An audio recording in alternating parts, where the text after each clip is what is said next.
오늘은 요한복음 20장 19절에서부터 31절까지의 말씀을 가지고 살아있는 믿음에 관한 이야기를 나누도록 하겠습니다. 오늘 설교는 세 가지 포인트를 가지고 있어요. 첫 번째는 이 40일 기간이 어떤 의미를 주는가라고 하는 부분, 우리가 기쁨의 50일의 시간들, 성령의 강림하기까지 40일, 50일의 시간을 어떤 의미를 주는가에 대해서 함께 이야기를 나눌 거고요. 두 번째는 예수님이 부활하신 그 사건, 그리고 많은 사람들에게 나타나는데 하필 누가 없는 줄 아세요? 도마가 없어요. 도마가 없었던 거예요. 도마에게 예수님 어떻게 다가가 주시고 말씀하셨는가? 그리고 마지막으로는 그 살아있는 믿음 이라는 것이 무엇인가에 대해서 오늘 함께 나누도록 하겠습니다. 자, 예수님의 부활이 우리에게 주는 몇 가지 은혜들을 먼저 나누도록 하겠습니다. 하나는 예수 그리스도의 부활은 우리에게 새로운 힘, 은혜의 샘이 됩니다. 그래서 여러분들 안에서 하나님의 도우심과 그 은혜가 필요하다면 어디로 계속 예수 그리스도의 십자가 앞으로 나아가야 돼요. 지난주에 말씀 나누었던 것처럼 병정에 의해서 옆구리가 찔렸고 그 옆구리를 통해서 물과 피와 물을 쏟으셨던 그 사건. 근데 여러분 말씀을 보면서 조금 힌트를 채셨을까요? 사람들이 뭐라 그러냐면 내 손을 보고 옆구리를 예수님 보여주세요. 오늘 말씀도 그렇죠. 26절 내 손과 그 옆구리를 넣어보지 않고는 이라고 도마가 얘기했고, 사람들에게도 예수님 뭘 보여주시냐면 내 손을 보여주고 내 옆구리를 보여줘요. 이것이 무슨 의미냐면 내 손은, 예수님의 손은 우리를 위하여 십자가에 못 박혔다라고 얘기하는 부분이에요. 못 박혔다, 내가 십자가에 그 짐을 짊어졌다라는, 너의 죄가 그러므로 말미암아 사해졌다라고 얘기하는 거고, 물과 피를 쏟았던 예수님의 옆구리를 왜 굳이 이 얘기해서 보여줄까? 의미가 없으면 보여주지 않겠죠. 사람들도 요청하지 않고, 그리고 예수님도 굳이 보여줄 필요가 없어요. 그러나 여기에서 흘렀던 피와 물을 기억하라라고 얘기하는 거예요. 여러분들을 흘려주셨던 그 피와 물을 통해서 우리는 다시 새 힘을 얻게 되었고, 그리고 새로운 에너지를 계속 누리게 된다는 거죠. 다른 하나는 뭐냐면 이 부활이 누구에게도, 우리들에게도 일어났다라는 거예요. 우리들에게도. 그래서 이제는 내가 과거의 어떤 부분에 대해서 굳이 영향을 안 받아도 된다라는 거예요. 그런데 내가 어떤 걸 볼 때마다 계속 거기에 눌리고 영향받고 한다면 이 부분들이 정리가 안 된 거죠. 정리가 안 된 거예요. 그것은 바로 나를 뭐 해볼 수 있어요? 테스트해 볼 수 있는 거예요. 내가 정리됐나? 이거를 확인해 볼 수 있는 거죠. 자, 옆에 사람에게 이렇게 인사해 보겠습니다. 예수님의 부활이 우리에게도 일어났습니다. 예수님의 부활이 우리에게도 일어났습니다. 여러분들에게도 일어난 사건이에요. 여러분들에게도 일어난 사건. 뉴스, 지금 대만에 지진이 일어났대요. 난 지진에 상관없는데, 나는 안전한데, 나 환태평양 주산대가 아니야. 여러분 이러고 있어요. 그런데 실질적으로 그 일이 일어났잖아요. 거기에 고통과 아픔과 여러 가지 어려움을 당하는 분들이 계세요. 그렇죠? 나에게 관계 없으니까 그 일이 없었던 일이 되는 게 아니잖아요. 여러분 부활도 마찬가지예요. 부활도 나를 위해서 지금 이 일들이 일어나는 거예요. 나를 위해서. 여러분 이 포인트를 잊지 말아야 되는 거죠. 자, 이 위에 두 가지 은혜는 우리에게 속사람의 영향을 주기 시작합니다. 우리는 지난 40일에 금식과 기도를 통해서, 그리고 홀리위크, 순환주간을 통해서 우리의 의도와 생각, 마음, 무엇보다도 우리가 하나님께 나아가는 데 방해가 되었던 부분들을 금식하며 회개하는 광야의 시간들을 보냈죠. 거기서 우리는 뭘 배웠냐면, 내가 금식에 이런 의미를 주고 내가 예전에 했던 삶들을 이렇게 줄여갈 수 있구나를 깨닫게 돼요. 그리고 드러나는 것을 가지고 어떻게 하나님 앞에 기도하면서 나아가요. 이것이 우리의 숨은 영역까지도 다 드러내게 되는 거죠. 사랑하는 여러분, 이 부분들이 어떻게 돼? 여러분들에게 실제가 되어야 되는 거예요. 실제가 되어야 되는 거. 그래서 여러분 많은 설교를 들어보세요. 많은 설교를 들어보면 예수님의 부활에 대해서 얘기하는지 저도 마찬가지겠지만 예수님의 부활에 대해서만 얘기하고 있는지, 아니면 실질적으로 우리 가운데 일어난 사건의 경험에 대해서 이야기하는지, 여러분 이걸 꼭 보실 수 있어야 돼요. 여러분들도 마찬가지죠. 오늘 도마에게도 마찬가지예요. 도마에게도 그리스도의 부활을 통해서 우리의 관점은 어디로 옮겨지냐면 땅이 아니라 하늘로 옮겨지는 시간이 됩니다. 땅이 아니라 하늘로 옮겨지는 시간. 자, 골로새서 3장 1절에서 4절까지의 말씀을 우리 다 같이 한번 읽어보도록 하겠습니다. 교독해서 읽을게요. 제가 읽겠습니다. 1절. 그러므로 여러분이 그리스도와 함께 살려주심을 받았으면 위에 있는 것들을 추구하십시오. 거기에는 그리스도께서 하나님 오른편에 앉아 계십니다. 여러분은 땅에 있는 것들을 생각하지 말고 위에 있는 것들을 생각하십시오. 여러분은 이미 죽었고 여러분의 생명은 그리스도와 함께 하나님 안에 감추어져 있습니다. 여러분의 생명이신 그리스도께서 나타나실 때에 여러분도 그분과 함께 영광에 쌓여 나타날 것입니다. 여러분, 우리가 그리스도와 함께 살려주심을 받았대요. 그냥 선언하고 있죠. 제가 좀 경험해 봐야 되겠는데요, 제가 시간이 좀 필요한데요, 이렇게 얘기하고 있지 않고 골로새서를 통해서 여러분들이 살려주심을 받았으면 어떻게 하늘의 것을 추구하래요. 땅에 머물러 있지 말라는 거죠. 우리들의 관점을 땅에 계속 두지 말고 여러분들이 바라보는 것을 하늘의 관점으로 옮겨내라는 거예요. 여러분들이 말씀을 읽는 이유가 뭐예요? 우리가 예배드리는 이유가 뭐예요? 계속 사역을 하는 이유가 뭐죠? 하나님의 마음을 우리 삶을 통해서 여러분 드러내는 사건이 바로 그 사역의 사건이 되는 거예요. 그래서 이 일은 여기에 함몰되는 것이 아니라 하나님의 살아계심을 증거하고 나타내는 도구이어야 해요. 도구예요. 근데 도구에 함몰되어 버리니까 내가 거기에 매여서 질질질질 끌려다니는 거. 먹는 것도 마찬가지. 이것은, 이 논리는 모든 것에 해당될 수 있어요. 먹는 것도 마찬가지. 먹는 것은 뭡니까? 여러분들이 그것을 먹음으로 말미암아서 내가 살아있게 하고 또 내 안에서 삶의 진정한 생명으로 육체가 움직임으로 말미암아 하나님 앞에 영광 돌리려고 하는 거예요. 그런데 이게 뒤집어져서 내 육체가 계속 먹을 것만 쫓아다니고 있어. 뭐가 뒤집어진 거예요? 주객이 전도된 거죠. 돈도 마찬가지예요. 시간도 마찬가지예요. 여러분들이 그 부분 안에서 내가 하나님 앞에 살림을 받고 회복되었다라고 얘기한다면 여러분들 안에서 이 부분들이 새롭게 하나님의 관점으로 돈을 보고 시간을 보고 나의 삶을 보고 내가 하는 일을 보고 먹는 것을 보고 모든 것을 다 새롭게 볼 수 있게 됩니다. 2절, 땅에 있는 것들을 생각하지 말고 위에 있는 것들을 생각하십시오. 여러분들은 이미 어떻게 됐대요? 죽었대요. 이 땅에 있으면서 누리고 내가 좋았고 기뻤던 여러분 이런 모든 것이 이미 죽었고 여러분들의 생명은 그리스도와 함께 하나님 안에 감추어져 있대요. 그러니까 여러분들의 생명을 어디에서 찾을 수 있어요? 하나님 안에서, 예수 그리스도 안에서 찾을 수 있어요. 할렐루야. 그러니 내가 예수 그리스도하고 붙어 있으면 붙어 있을수록 나는 살아있다라는 마음을 갖고 누리며 살아갈 수 있어요. 그래서 사도 바울이 성령 충만을 이야기하잖아요. 성령 충만을 그래서 이야기하는 겁니다. 자, 그래서 실제적으로 부활 이후에는 로마서, 요한복음, 히브리서의 말씀을 읽으면서 우리가 이 시간들을 보내요. 요한복음은 세 복음서 마태, 마가, 누가와는 조금 다른 관점으로 이렇게 배열을 하거나 메시지를 풀어내요. 그러니까 영적인 서신이라고 얘기해요. 성경이 다 영적이죠. 그런데 조금 더 하나님의 관점에서 친밀함으로 그 하나님이 우리를 어떻게 만들어 가시는가에 대한 부분이 요한복음에 있어요. 그래서 지금 성경 통독 시간에 요한복음을 읽고 있는 거고, 로마서는 뭡니까? 우리가 예수 그리스도 안에서 어떻게 새로워졌습니까? 라고 얘기하는 것이 로마서예요. 새 사람을 입으라. 사도 바울이 이야기하잖아요. 로마서 안에는 우리가 영적인 싸움이 있다. 로마서 7장. 내 안에 두 가지 법이 존재한다. 여러분 이것이 인간의 실존이에요.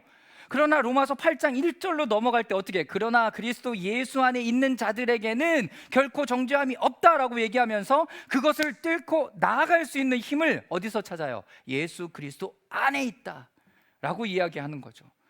그렇기 때문에 로마서를 읽으면서 내가 이렇게 지금 하나님 앞에 세워져 가고 있는 거구나, 그 안에 영적인 씨름도 있구나, 이거를 알으라는 거죠.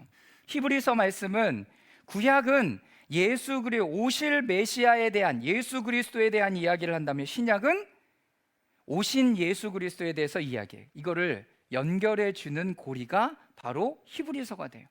예수님이 십자가에 달려 돌아가신 사건이 구약엔 어떻게 표현되어 있는가, 제사법에는 어떻게 되어 있고, 이것이 예수 그리스도 안에서 어떻게 완성되었는가. 그래서 이 40일의 시간을, 이 말씀들을 읽으면서 우리는 시간을 보내게 되겠습니다. 자, 첫 번째, 예수님은 부활하신 후 사람들에게 계속 자신을 나타내세요. 부활했어, 알았어, 그럼 끝나면 되지 않을까? 그런데 예수님은 계속 이 땅에 계시는 40일 동안 예수님의 제자들뿐만 아니라 500의 형제, 그리고 계속 하나님의 살아계심이 필요한 사람들에게 찾아가서 말씀해 주셨다는 거예요. 먼저는 누구에게 찾아갔습니까? 마리아와 다른 여인들. 이 여인들은 예수님을 엄청 사랑했던 여인들이에요. 사랑했는데 도저히 내 사랑을 표현할 길이 없어요. 그래서 그 이른 새벽에 무덤가로 갔어요. 얼마나 무서웠을까요? 그래서 이렇게 무리에 지어서 3-4명 같이 간 거죠. 그러니까 돌문은 굴려져 있고 예수님의 시신은 없고 예수님을 쌌던 세마포는 개켜져 있었어요. 울고 있을 때 이렇게 너무나 밝은 옷을 입고 있는 젊은 사람이 와서, 예수님 여기 있지 않고 부활하셨다라는 메시지를 듣고 제자들에게 가서 이 얘기를 전하라라고 얘기하면서, 부활의 첫 번째 증인이 누가 돼요? 여인들이 돼버려요. 제자들이었으면 좋겠죠. 수제자 베드로, 열정이 가득하고 사랑했던 요한, 제자들한테 얘기했어요. 그랬더니 베드로와 요한이 연락이 달라가죠. 그리고 머리를 그 무덤가에 딱 넣어보니까 없어. 헐, 대박, 저 사람 말이 진짜야? 그리고 누구에게 찾아갑니까? 11 형제들에게 찾아가요. 그런데 이 사람들은 예수님을, 부활하신 예수님을 만났고 사도행전의 2장의 성령의 강림, 그리고 오순절에 이르기 이전에 뭘 받아요? 성령을 받아요. 성령을 받아요. 그러니까 오순절이 딱 지나야 성령을 주는 게 아니라, 부활하신 예수님의 제자들에게 이미 후웃음을 불어넣으시며 성령을 받으라라고 말씀하셨어요. 그리고 뭐라고 얘기하셨습니까? 누가 네에게 잘못한 것이 있으면 가서 용서해 주라고. 예수님이 하셨던 그 일들을 그들이 바라서 하는, 여러분, 힘과 권세를 갖게 되는 거예요. 자, 왜 예수님은 11제자들, 여자들과 12제자, 500의 형제들에게 나타났는가? 하나님께서, 예수님이 내가 고난받고 죽었다가 다시 살아날 것에 대한 확증을 해주시는 거죠. 예수님의 말씀이 다 가짜가 아니라 나중에 이루어질 거야가 아니라 부활한 그때 바로 이루어졌다라는 것을 말씀해 주시고 확인해 주시길 위한 것이었다라는 것을 여러분 잊지 마셨으면 좋겠습니다. 그러므로 예수님의 부활 이후 40일의 시간은 부활한 주님을 실제로 만나는 시간이 됩니다. 저는 여러분들에게 이 은혜가 있기를 주님의 이름으로 축원합니다. 부활절 하루, 와 좋았어, 플러깅 했지, 대박. 그리고 우리가 계란 같이 나눠 먹고 같이 좋은 시간들을 보냈어요. 부활절 끝난 거 아니야? 아니에요.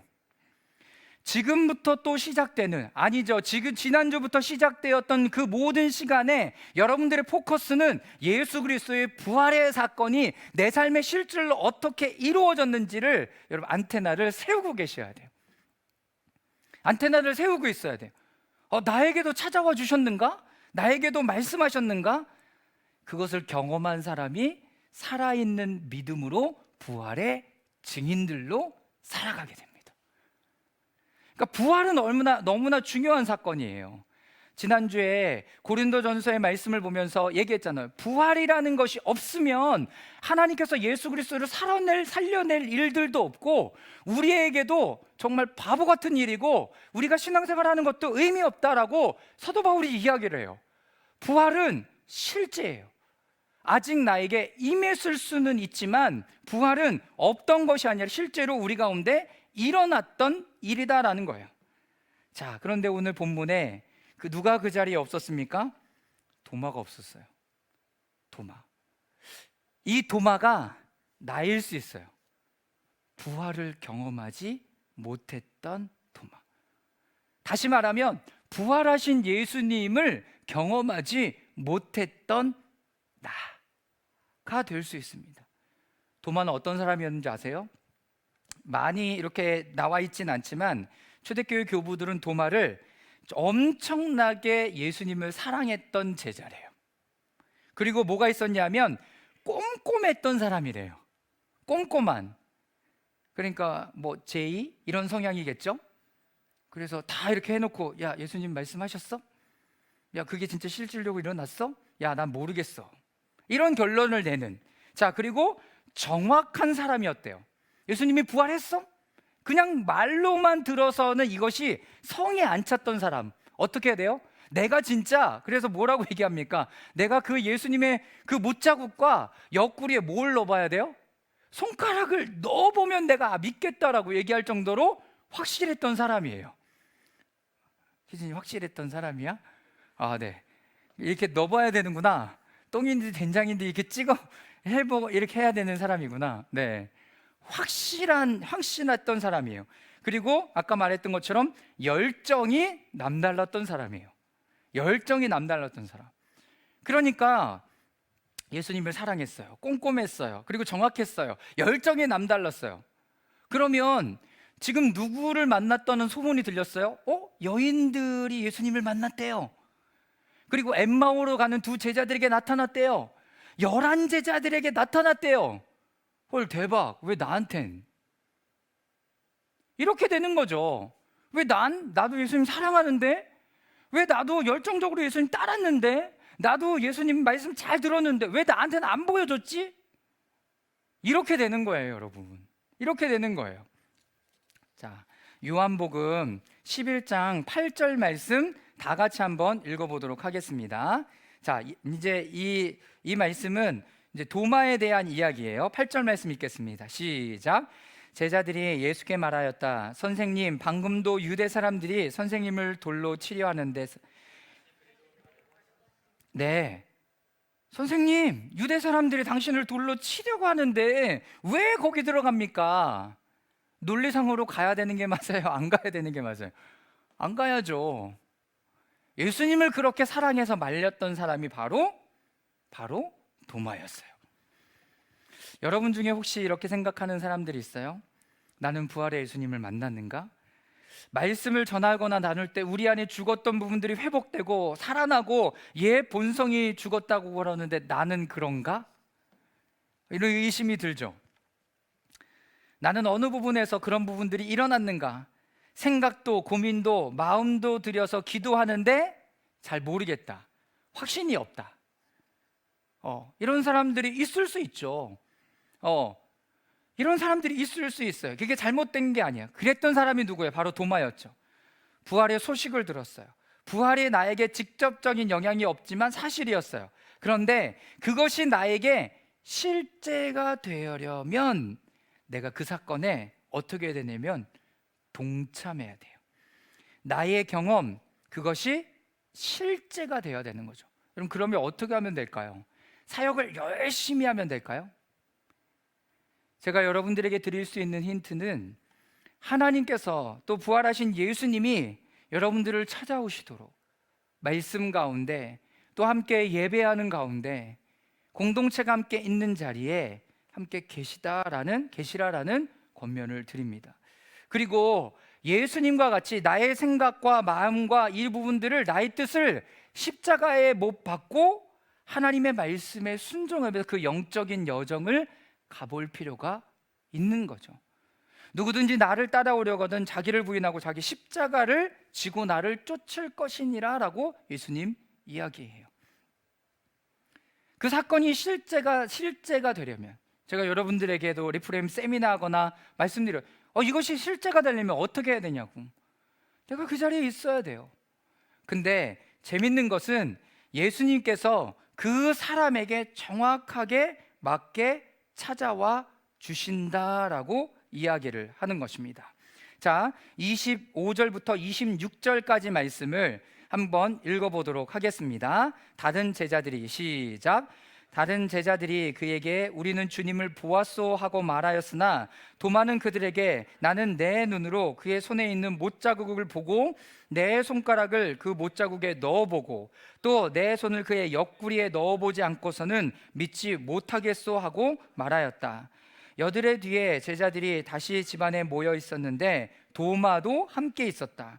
문이 잠겨 있었으나 예수께서 와서 그들 가운데로 들어서서 너희에게 평화 있기를 하고 인사말을 하였다. 그러고 나서 도마에게도 말씀하셨다. 내 손가락을 이밀히 내밀어서 내 손을 만져보고 내 손을 내 옆구리에 넣어보아라. 그래서 의심을 떨쳐버리고 믿음을 가져라. 예수님이 부활한 그 첫날 마리아와 그리고 여인들이 예수님을 만났어요. 그리고 그 첫날 저녁에 집안에 이렇게 함께 모여있던 11 제자들에게 예수님 나타나셨어요. 근데 여기 말씀해 보세요. 며칠 뒤에, 여드레 뒤에, 딱 8일 만에, 그쵸? 8일 만에. 그러니까 지난주 주일날 부활하셨으니까 내일쯤 되겠네요. 일주일이 지났어요. 예수님이 부활하신 지 일주일이 되었어요. 그동안 나는 예수님을 안 만난 적이 없고 소식만 듣고 있어. 제가 집회를 많이 해봤잖아요. 특별히 애들 집회하면 이렇게 막 기도해줘요. 그럼 애들이 막 울어. 그러면 주변에 있는 애들이 어떻게 되는지, 안달이나, 나도 울어야 되는데 그리고 자기네들도 울어. 도마의 마음이 이랬을 거라는 거죠. 아까 말씀드린 정확한 사람이에요. 열정적인 사람이에요. 엄청나게 예수님 사랑했던. 근데 나에게도 왜 안 나타나 주냐고, 얼마나 화가 나고 답답했을까요? 그래서 25절 말씀에 보면 우리는 보았소 라고 얘기했더니 도마는 나는 못 믿겠소. 삐뚤어질 때다. 나는 못 믿겠소 라고 이야기를 하는 거죠. 그 얘기를 누가 알았어요? 예수님이 너무나 잘 알고 있었어요. 여드레 뒤에 제자들이 다 함께 모여 있는데 제가 볼트채로 찾는 도마도 함께 있었다. 이것이 경험이 되고 실제가 되려면 내가 함께 있는 자리에 있어야 돼요, 여러분. 그래야 그때 너무나 좋았잖아. 근데 난 잘 몰라. 나 그 자리에 없었으니까. 얘기로만은 만족되지 않는 거예요. 여러분, 하나님을 만나는 그 실제의 사건은 여러분들이 그 사건에 동참하셔야 돼요. 여기 중요한 포인트는 뭔지 아세요? 도마와 같은 이들, 그리고 우리와 같은 그렇게 하는 우리들에게도 예수님이 찾아와 주셨다라는 것을 믿으시기 바랍니다. 나한테도 찾아와 주실까? 나에게도 해당이 되는 일일까? 예스, 해당되는 일입니다. 오늘 말씀은 그거를 말씀해 주시고 싶은 거예요. 의심이 들고 내가 변화되었을까 이런 마음이 드는 수없이 많은 사람들에게 도마를 봐. 도마도 예수님 사랑했어. 그런데 8일 만에 다시 만났어. 여러분, 그 감격이 얼마나 더 클까요? 지난 월요일날 개인 기도실의 말씀을 보면 너무 좋았던 게 수로보니게 여인의 딸을 고치실 때 예수님은 그 여인이 이방 여인인 걸 너무나 잘 알고 있었어요. 그래서 그 여인에게 정확한 표현을 하시고, 그럼에도 불구하고 이 여인이 뭐라고 해? 이 개들도 상에서 떨어지는 음식물을 주워 먹습니다. 이 여인이 가졌던 건 뭐예요? 예수님의 은혜가 크다라는 거예요. 유대인들뿐만 아니라 이방 사람들에게 이 모든 것을 나눠줄 만큼의 은혜가 예수님은 크신 분이다라는 거예요. 예수님이 쪼잔하신 분일까요? 아니에요. 예수님 굉장히 넓고요, 품도 넓고 많이 갖고 계시고 풍성하신 분이에요. 지금 안 줘서 지금 수로보니게 여인에게 이렇게 얘기하셨을까요? 아니에요. 그 여인의 믿음을 보시고자 하는 거죠. 정말 그렇게 얘기를 들어도 네가 나에게 와서 요청하고 새로워지기를 원하느냐라고 예수님은 물으시는 거라는 거죠. 그래서 예수님의 말씀을 오해하시면 안 돼요. 오해하시면 안 돼요. 내가 그렇게 얘기함에도 불구하고 너는 나를 통해서 너의 딸이 회복되고 구원받기를 원하느냐? 라고 물으시는 거예요. 이 여인이 뭐라고 얘기합니까? 예, 맞아요, 주님. 제가 그런 취급을 당해도 나는 예수님을 통해서 회복되고 우리 딸이 하나님을 만나고 회복되기를 원합니다 라는 마음을 가지고 있는. 또 누구 얘기를 해요? 귀먹고 말 못하는 사람에게도 예수님 어떻게 해요? 귀를 이렇게 찌르면서 입에 손을 넣으면서, 이것이 뭐라고 팀 켈러는 얘기했냐면 수화래요, 수화. 너무나 소름 끼치지 않아요? 왜 귀를 만져? 왜 귀를 찔러? 우리는 다 귀에 손가락을 넣어서 막 어떻게 했다고 얘기하는데, 그게 아니라 너의 귀를 내가 손으로 만져서 열어줄게라는 그 사인을 지금 예수님 하셨다는 거죠. 또 나사로의 죽음 앞에 슬퍼하고 있는 마르다와 마리아에게는 그들과 같이 울어주시잖아요. 울어주시잖아요. 여러분, 예수님이 이렇게 디테일하시더라고요. 예수님이 이렇게 디테일해. 나의 마음의 의심이 뭔지를 너무나 잘 알고 계세요. 나의 마음의 핸디캡이 무엇인지를 너무나 잘 알고 계세요. 나의 성품이 어떤 것인지를 너무나 잘 아세요. 여러분, 그래서 인간에게 위로와 사랑과 어떤 만족감을 누리려고 하는 게 아니라 예수님이 여러분들에게 찾아와 주시기를 사모하면서 기도하세요. 그래야 상처도 없고 마음의 아픔도 없고 그 안에서 진정한 위로와 사랑을 그 안에서 누리게 되잖아요. 그것을 자꾸 사람들에게 채우려고 하고 내가 많은 돈을 벌어서 하려고 하고 인정받으려고 자꾸 우리가 그 안으로 나가니까 그 안에 상처받고 내 마음이 상하고 내 몸이 상하고 이런 것들을 경험하죠. 사랑하는 여러분, 부활하신 예수 그리스도를 사모하십시오. 그리고 그 주님을 만나십시오. 여러분들을 모르시지 않아요. 믿음이란 이 예수 그리스도의 사건을 나의 사건으로 받아들이는 거예요. 그래서 이사야 35장 4절에서 6절 말씀을 여러분들께서 한번 읽어주십시오. 이사야 35장 4절에서 6절까지의 말씀입니다. 시작. 겁내는 자들에게 이르기를 굳세어라, 두려워하지 마라. 보라, 너희 하나님이 오사 보복하시며 갚아주실 것이라. 하나님이 오사 너희를 구하시리라 하라. 그때에 맹인의 눈이 밝을 것이며 못 듣는 사람의 귀가 열릴 것이며 그때에 저는 자는 사슴같이 뛸 것이며 말 못하는 자의 혀는 노래하니니 이는 광야에서 물이 솟겠고 사막에 시내가 흐를 것임이라. 여러분, 구약은 뭐예요? 오실 메시아. 그 메시아가 오시면 우리에게 이런 일들을 하나하나 다 이루어 줄 것이다 라고 얘기하셨고, 사도행전 3장 15절부터 17절까지의 말씀을 제가 읽어보겠습니다. 생명의 주를 죽였도다. 그러나 하나님이 죽은 자 가운데서 그를 다시 살리셨으니 우리가 이 일의 증인이라. 부활의 증인이래요. 그리고 16절 말씀은 다 같이 읽겠습니다. 시작. 그의 이름을 믿음으로 그 이름이 너희가 보고 아는 이 사람을 성하게 하였나니 예수로 말미암아 난 믿음이 너희 모든 사람 앞에서 이같이 완전히 낫게 하였느니라. 부활의 그 주님, 구약에는 오실 메시아, 근데 신약에는 이미 오셔서 우리에게 하나하나를 다 이루어 주신 그 주님, 그 주님을 만났고 믿었고 그리고 이와 같이 완전히 낫게 하였다라고 얘기해요. 그러면 우리에게도 동일하게 이 사건은 일어나는 일이라는 거예요. 오늘 맨 마지막 절의 말씀을 읽을 건데요, 사도 바울이 이야기를 합니다. 사도 바울이 난지 이렇게 만삭이 되지 못해서 난 나 같은 자에게도 찾아와 주셨다라고 얘기하잖아요. 사랑하는 주님, 부활의 예수님은 오늘 여러분들을 만나기를 원하세요. 어떻게? 똑같이 대그룹적인 그 집단적인 회심이 아니라 한 사람 한 사람을 찾아가서 만나 주실 거라는 거예요. 주님, 나에게 부활의 주님으로 오십시오. 소문으로 듣는 예수 그리스도, 누구는 만났다 하는 예수 그리스도가 아니라 나에게 오늘 찾아와 주시고 경험되게 하시고 그 부활의 주님이 실제가 되기를 원합니다. 예수님은 그렇게 우리를 사랑하십니다. 자, 27절 말씀 제가 읽겠습니다.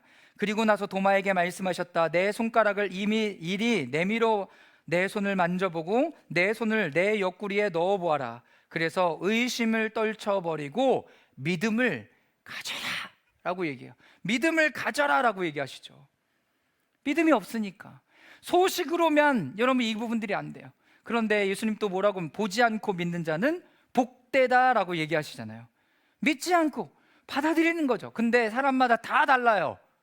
다 다르죠. 어떤 사람은 믿지 않고도 받아들여요. 그런데 나는 이 부분이 돼야 나는 받아들이겠어 하는 부분들이 있는 거죠.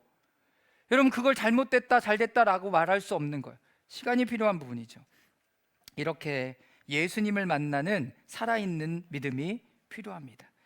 소식을 듣는 것을 넘어서 지식으로 아는 것을 넘어서 종교 생활을 넘어서 그 살아계신 그 주님이 우리와 함께 하신다는 거예요. 성경에는 많은 사람들이 이 예수님에 대한 이야기를 들었고 예수님을 만났고 실질적으로 변화가 일어났어요. 내가 대상이 되다, 내가 필요한 대상이다 라고 얘기했을 때 그들은 주저없이 예수님을 향하여 발걸음을 내디뎌 나갔어요. 믿음이 없었던 자들에겐 뭐라고 얘기했습니까? 주여 나의 믿음 없음을 도와주옵소서라고 기도했어요. 그래서 그냥 단순히 찾아오기를 기다리는 게 아니라 내가 그 부분들에 대한 소식을 듣고 지금이 그 시즌이죠. 부활하신 예수님을 만날 수 있는, 그리고 하늘의 문이 열렸고 예수님이 옆구리가 열려져 있고 부활의 샘이 열려져 있대요. 엄청나게 은혜를 누릴 수 있는 시간인 거예요. 여러분 그것을 어떤 것을 보면서도 알 수 있어요? 벚꽃을 핀 것을 보고도 알 수 있죠. 대박, 이렇게 금방 핀다고? 이렇게 예쁘다고? 여러분 그 시간들을 좀 누리세요. 막 일하느냐고 바빠서 꽃 폈네? 봄이구나. 여러분 이렇게 하면 너무 드라이하잖아요. 꽃이 폈으면 나 꽃하고 사진도 찍고 작년에 찍었던 사진 예뻤구나, 오늘은 더 예쁘구나. 여러분 이런 마음의 감성을 좀 끌어올리세요. 그래야 예수님이 실질로 여러분들이 나타냈을 때 경이로움이 일어나죠. 도훈이하고 로아가 유치원 갈고 어린이집 갈 거 아니에요? 버스 탈 시간이 다 됐는데 얘네들은 길바닥에 뭐 하나 떨어진 게 너무나 관심이 많아. 꽃 떨어지면 꽃이다 다 주워대고, 개미가 있네. 여러분 아이들에게는 뭐가 있어요? 경이로움이 있어요. 그렇죠? 재밌는 거야, 놀라운 거야, 기쁨인 거야. 그런데 무슨 꽃을 보면 꽃이 폈구나, 올해는 더 많이 폈네, 조금 날씨가 덥네, 작년보다 조금 일찍 핀 것 같은데, 티적인 생각을 하면서 자기 애플해. 그렇지 않아요. 여러분 예수 그리스도의 부활은 우리를 새로운 모습으로 나아가게 해요.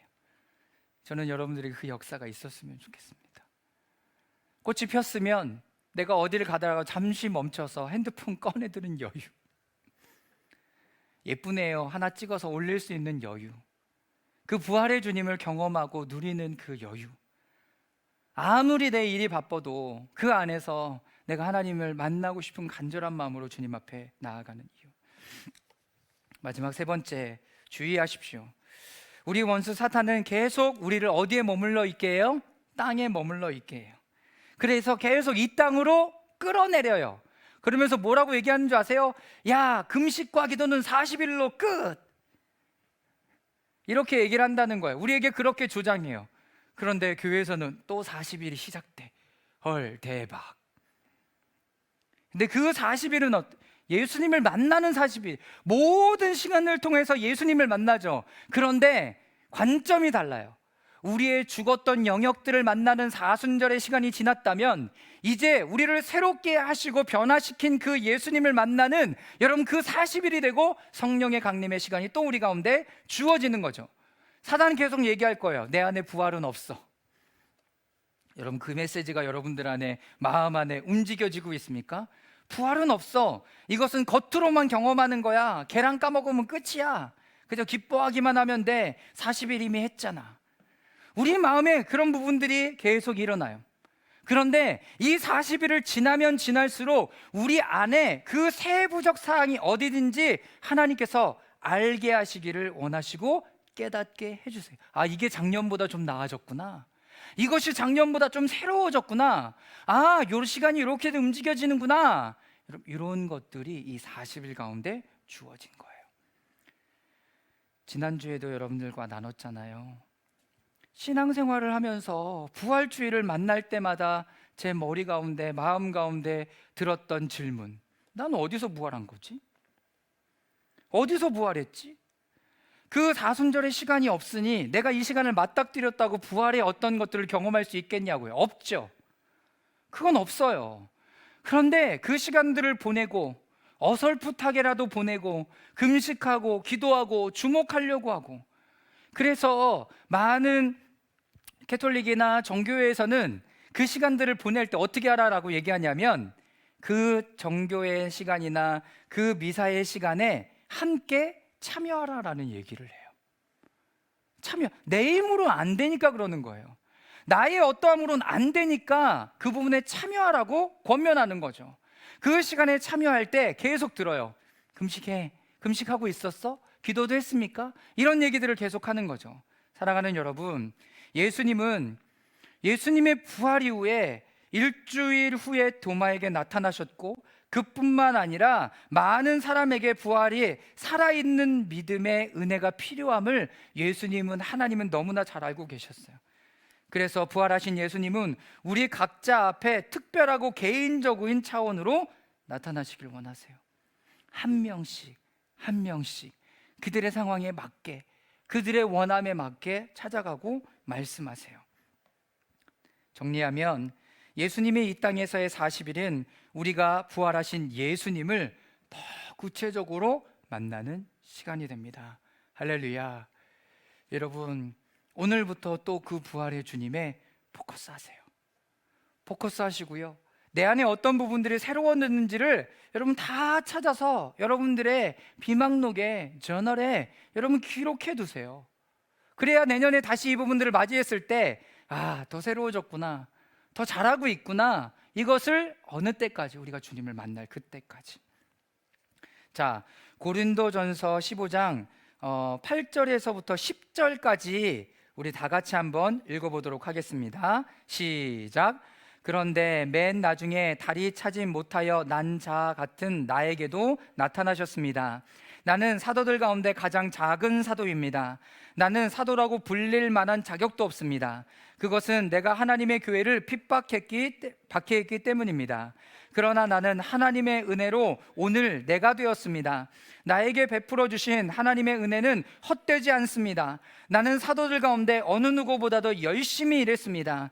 그러나 이렇게 한 것은 내가 아니라 나와 함께 하신 하나님의 은혜입니다. 그 앞에 말씀해 보면 5절에 게바에게 나타나시고 다음에 12제자에게 나타나셨다고 하는 것입니다. 6절, 그 후에 그리스도께서 한 번에 500명이 넘는 형제들에게 나타나셨는데 그 가운데 더러는 세상을 떠났지만 대다수는 지금도 살아계십니다. 야고보에게 나타나시고 또 모든 사도들에게 나타나시고.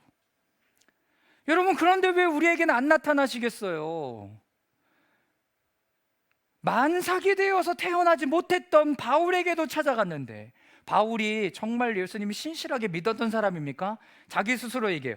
가장 작은 사도래요. 나는 사도로 불릴 만한 자격이 없대요. 내가 하나님의 교회를 어떻게 박해했던 사람이에요. 그죠? 사도행전 8장에 나오잖아요. 박해했던 사람이에요. 7장에도 나오고, 내가 연판장을 받아갖고 이름 적어주십시오, 대제사장들 이름 적어주십시오, 제가 그 사람들 책임지고 작업하겠습니다. 여러분, 이랬던 사람이에요. 이 사람이 예수님의 부활하신 예수님을 만났다고요? 이 사람이 회심해서 만났습니까? 아니요. 그날도 그렇게 예수님을 죽이려고 예수님을 믿는 사람들을 잡아서 끌고 오려고 가는 중에 예수님을 만나요. 내가 뭘 해서 예수님을 만나는 게 아니에요. 그럼 우리의 마음 가운데 기대함은 뭐야? 아, 예수님이 찾아와 주시는구나요. 말씀을 읽는 가운데, 하나님의 말씀 가운데 내가 살아가는 가운데 찾아오시는구나. 10절에 그러나 나는 하나님의 은혜로 오늘 내가 되었습니다. 내가 열심히 해서 내가 됐대요? 아니요. 그건 세상에서 말하는 거.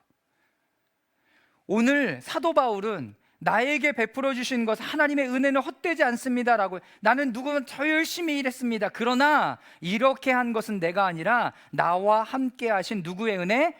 하나님의 은혜입니다라고. 우리의 고백이 바로 이런 고백이 되어야 하는. 예수님이 이미 부활하셨습니다. 그리고 우리의 안테나를 예수 그리스도에게 다시 집중하십시오. 끝났다고 해서 다시 원점으로 확 돌아가 버리지 말고요. 그 시간이 점점 하면서 또 잊혀지겠죠. 걱정하지 마세요. 내년 사순절은 또 돌아옵니다. 내년의 고난주난과 내년의 부활절과 이 시간들은 또 돌아올 거예요. 걱정하지 않으셔도 돼요. 올해는 어떤 만큼의, 올해만큼의 은혜가 여러분들에게 부어지면 돼요. 쟤는 이만큼인데 왜 나는 요만큼이지? 여러분, 그렇게 비교하지 않아도 돼요. 하나님께서 여러분들에게 허락하신 은혜들을 부어주실 거예요. 이만큼의, 사도 바울이 만족하잖아요. 그래서 사도 바울이 다른 서신에 나는 풍부에 처해든지 가난에 처하든지 일체에 자족하는 비결을 배웠습니다. 돈이 많다고 해서 내가 기쁜 게 아니라, 돈이 없다고 해서 내가 슬픈 게 아니라, 내가 그 안에서 살아갈 수 있는 일체의 비결을 배웠대요. 왜? 하나님이 채우신다는 것을 경험했기 때문에 그래요.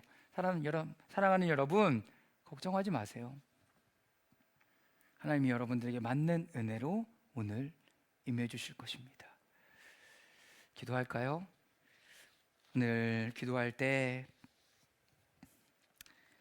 여러분, 도마처럼 이런 마음에 의심하고 있는 부분들이 혹시 있습니까? 나에게 찾아와 주셨으면 좋겠다 하는 예수님의 부활의 모습이 있지만 나에게도 다가와 주실까?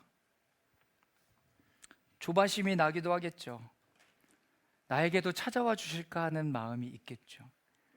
그런데 예수님은 찾아와 주셨습니다. 예수님은 찾아와 주셨어요. 이미 여러분들에게 찾아와 주셨는지도 몰라요.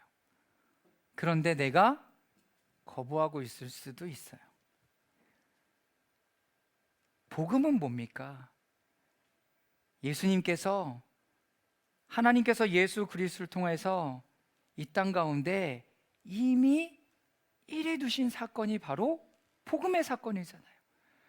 그리고 오늘 마리아와 여인들에게, 엠마오로 실망하여 좌절하여서 가는 두 제자들에게, 11 제자들에게, 의심하고 마음을 품고 있지 못했던 누구에게? 도마에게도 찾아와 주셨어요. 급기야는 누구에게까지도 예수 그리스도를 믿는 사람들을 박해하고 핍박하고 잡아다가 내가 이 사람들을 내가 끌어서 다 죽이리라고 얘기했던 바울에게도 찾아 나가서 날 이야기하잖아요. 하나님의 은혜입니다. 하나님의 은혜입니다. 하나님의 은혜입니다. 하나님 감사합니다. 하나님, 내가 주님을 기다립니다.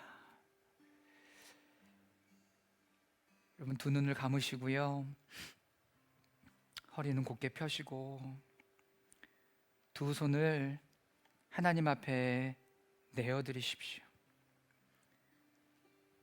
하나님, 의심하는 도마에게 찾아와 주셨던 것처럼 저에게도 찾아와 주시기를 기도합니다. 저는 분명한 것을 너무나 좋아합니다. 의심하기도 하고요, 분명한 것을 원하기도 하고 확실했으면 좋겠습니다. 수로보니게 여기니 이방인인 것을 알고 예수님 그렇게 다가가셨던 것처럼 귀가 들리지 않고 말을 못하는 사람에게 귀에 손을 대시며 입에 손을 대시며 찾아가 주셨던 것처럼 하나님, 내 마음에도 임하여 주시옵소서. 여러분, 오른손을 여러분 가슴에 대십시오. 그리고 오늘 도마에게 찾아와 주셨던 그 장면 안으로 우리도 들어가겠습니다. 나는 지금 어디에 서 있는가? 예수님의 제자들과 도마가 그 자리에 함께 있을 때 나는 그들과 함께 그 자리에 앉아 있는가? 아니면 문 밖에 서성이고 있는가? 아니면 나는 예수님을 이미 만나고 있는가? 예수님이 나의 모습, 나의 눈을 보시며 어떤 모습으로 나를 바라보시는가? 말씀을 하시면 뭐라고 말씀하시는가? 그분의 눈빛은 어떤가? 그분의 입가는 어떻게 표현되고 있는가? 키는 크신가? 그분의 손에 못자국이 있는가? 벗은 발에 못자국이 있는가? 나도 주님, 예수님의 옆구리에 손을 넣어보기를 원합니다. 그렇게 물을 때 예수님은 어떻게 말씀하시고 행동하시는가? 우리 잠시 그 장면 안으로 들어가겠습니다. 그리고 회개가 된다면 회개하십시오. 하나님께 감사의 고백을 드리고 싶으면 감사의 고백을 하십시오. 사도 바울과 같이 이 모든 것이 은혜입니다 라고 고백한다면 그렇게 하나님 앞에 올려드리십시오. 그렇게 예수님과 이야기하며 주님 앞에 나아가십시오. 여러분들이 질문하고 싶은 것이 있습니까? 그분께 질문하십시오. 기도하며 나갑니다.